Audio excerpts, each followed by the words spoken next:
السلام علیکم جی۔ وعلیکم السلام ورحمۃ ناظرین، ہمارا ایک اہم سوال ہے مفتی صاحب سے کہ اس سوشل میڈیا کے دور میں ہر بندہ اپنا موقف لے کر سچ اور جھوٹ کو مکس کر کے اس کی اشاعت کر رہا ہے۔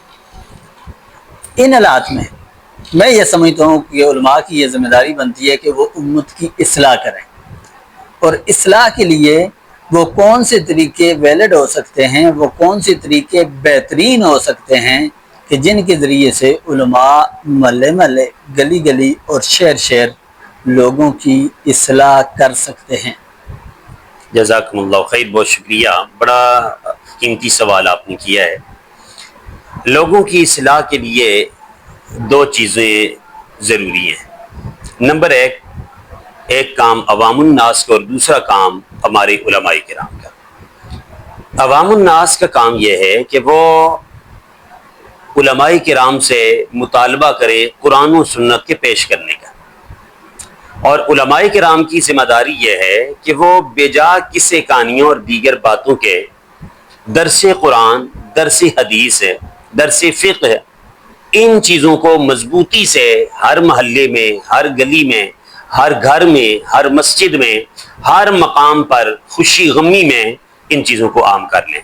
جب یہ قوم قرآن پاک سے جڑ جائے گی اور علماء کرام اس پر دن رات محنت کریں گے اپنی مساجد میں، اپنے مراکز میں، یقیناً جو چیزیں علماء کے پاس ہیں کسی کے پاس بھی نہیں ہیں۔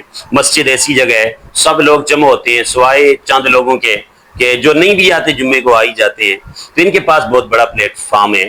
ان کو چاہیے کہ اس پر یہ مضبوطی سے کام کریں، اور جمعے والے دن کہانیاں، بے جا باتیں سنانے کے بجائے بالترتیب قرآن پاک کا ماحول بنائیں، حدیث پاک سنائیں، درس فقہ اس میں دیں، تو یقیناً ہماری بہت بڑی کامیابی ہے، اور ہم کامیاب ہوں گے، امت کی اصلاح ہوگی۔ جب تک قرآن و سنت سے دور ہیں اور امت قرآن پاک سننے کو نہیں آئی اور علماء نے یہ سنانا نہیں شروع کیا، اس وقت تک کامیابی کبھی بھی نہیں ہو سکتی ہے۔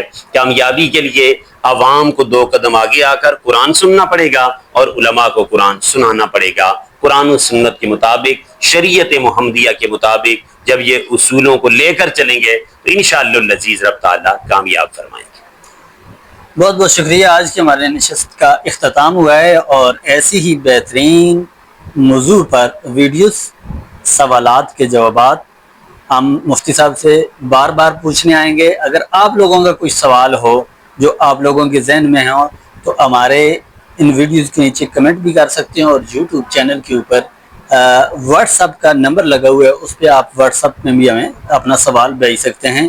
اور تب تک کے لیے اللہ حافظ۔